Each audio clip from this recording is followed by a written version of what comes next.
Hey, what's up, everybody? Welcome back to another pregame video here. I am your host and president, Daryl Keith Hendon, getting ready for round 4 of Major League action with the Dallas Jackals.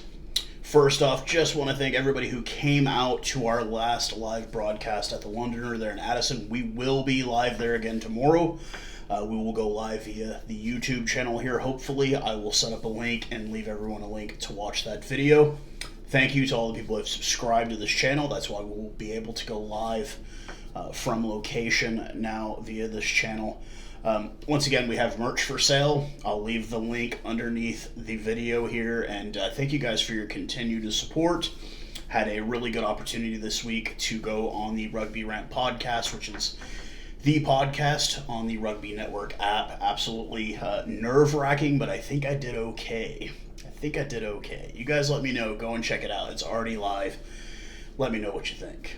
I just kind of felt like I was a little fish out of water a bit, but, you know, hey, sometimes that's what you got to do to kind of promote things.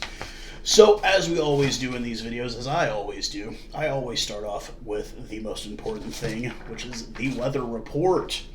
Currently in San Diego, it is raining. Literally cats and dogs. It is raining bad there currently, but by kickoff tomorrow, it's looking like it will be cloudy and a nice 16 degrees, 62 degrees Celsius. So a little chill in the air. I do remember in the past at the stadium there, wind was an issue.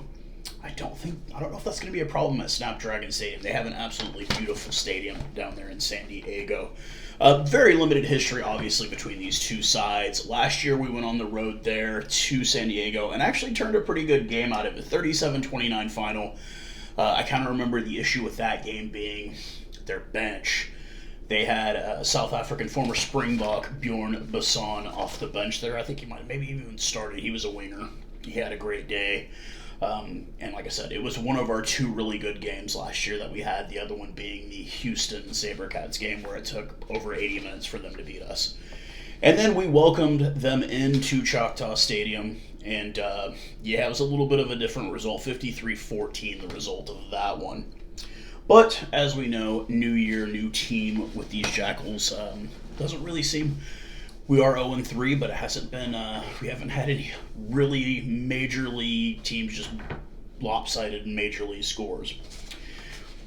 The San Diego Legion are coached by former All Black Danny Lee. They are currently at 2-1. They beat Utah in opening round 33-17. They beat New England in the second week 29-12, and then last weekend they had the Saberbox against the wall early. They went up two tries really early in the game, but Houston did end up pulling out the victory 31-26 over them in, I think that was the home opener for Houston, I believe. Harry Labuschagne, or Jerry Labuschagne, as you want to call him, having a man-of-the-match performance.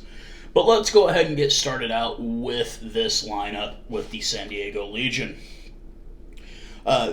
Starting in the front row, we have USA Eagle Fakaosi Pifaletti. I hope I did not butcher his name, but Pifaletti is his last name. He is a USA Eagle. Sama Mololo, he is a former Australia Rebel in Super Rugby there.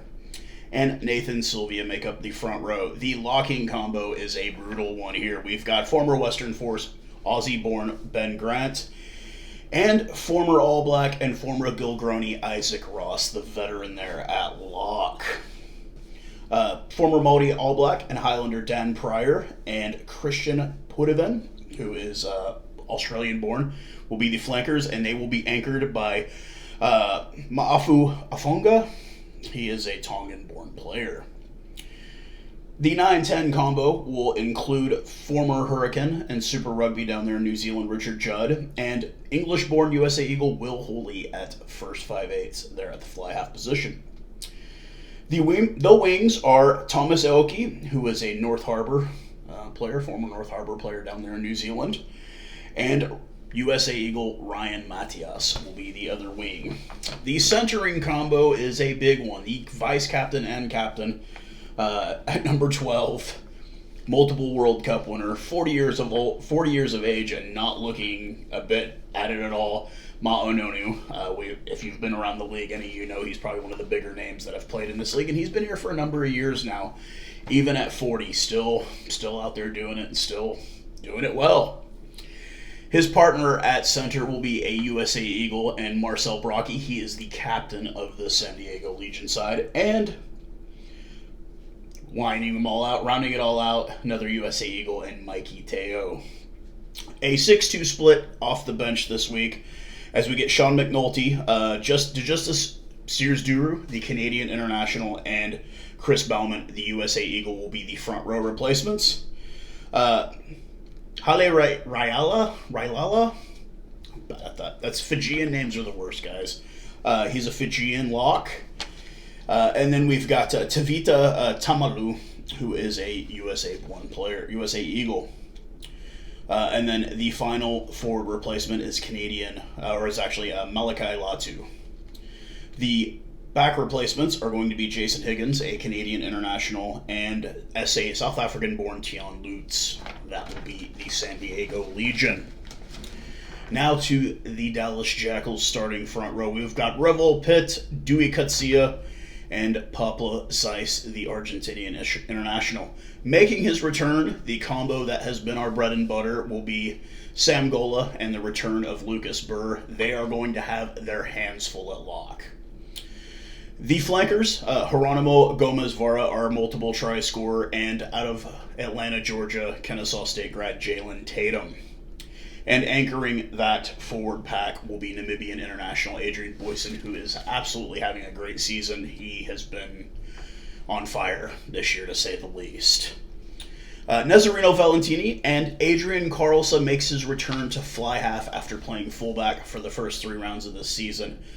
It'll be good to see Adrian there at fly half, where he's in the engine room making things happen. Our wingers this week will be James Viafale and Eric Naposki, the multiple try scorer against Utah. The centering combo, and they will have their hands full as well, Alejandro Torres and Thomas Molanos. I'm hoping that Torres does the kicking, because we saw he's very good at kicking, obviously. And rounding it all off is Marcos Moroni, making his return back to fullback. He had played fullback in the scrimmage game against New Orleans. A 4-4 split, rare split off the bench for the Jackals, with the front row replacements being Connor Robinson, Canadian internationals Liam Murray and Kyle Steeves will be the front row replacements. Carson Shoemaker will be a flanker replacement, and that will be our forward replacements. As I said, a 4-4 split. Argentinian-born USA qualified player JP Aguirre will be a center replacement. Danny Christensen will be the scrum half replacement. Loving what I've been seeing from him so far this year. Mauso Luis Satama will also be a center or wing replacement. And finally, I guess we had to go out to California, man, where the crime can be a bit high. The weapon, he's out, man. You got to carry in California, man. It's a dangerous place. We've got Aaron Gray in that 23 jersey. Absolutely excited to see the scrum cap go on and see Aaron Gray get some time out on the pitch, because that boy can run. And I know his mama is going to be screaming at the top of her lungs when he gets out on the field. Biggest fan he has is his mom.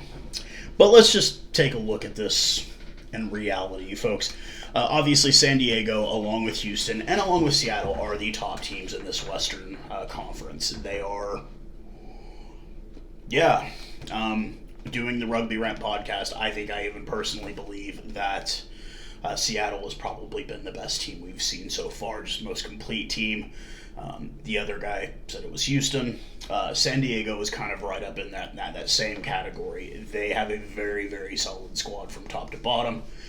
And I'm not even just talking about the All Blacks, the former All Blacks that they have on the team. I mean, Dan Pryor is absolutely deadly. I don't know if he got a haircut yet or if it's just a bad photo, but that guy's got some dreads and he loves to play guitar, like any good Māori boy in New Zealand does.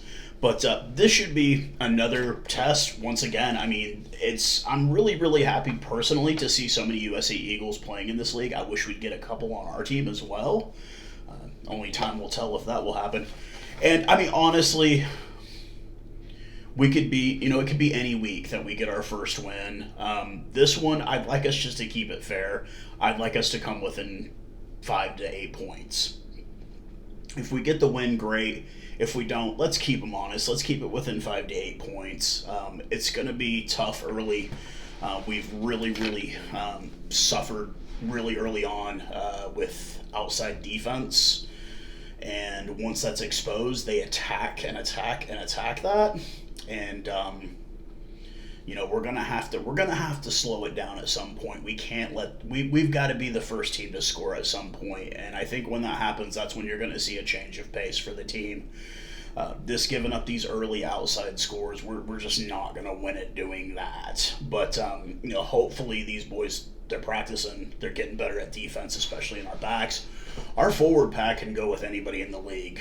Those three teams that I'm talking about, these top end teams, our forward pack can go toe to toe with them. It's the backs that have become the issue at this point, defensively and offensively. But our forward pack, make no mistake, folks, we have a very, very solid scrum and line out. We are up there with the best in the league when it comes to that side of the game. We faced some of the best scrums this league has already through 3 weeks of action, and we've held our own. It's just the other things that we've got to work on, obviously. But like I said, as long as we can keep it honest, that'll be great. But that's about all I have to say for this video this week. Just remember, once again, this is the Jackal Den, made by the fans for the fans. Obviously, you see, I'm a massive fan. But hopefully we can have a good post-game video with Rick Collins, the man who, if you tune in live, you get some nice color commentary from that gentleman. But until then, I hope everybody's safe out there. Have a good one, guys.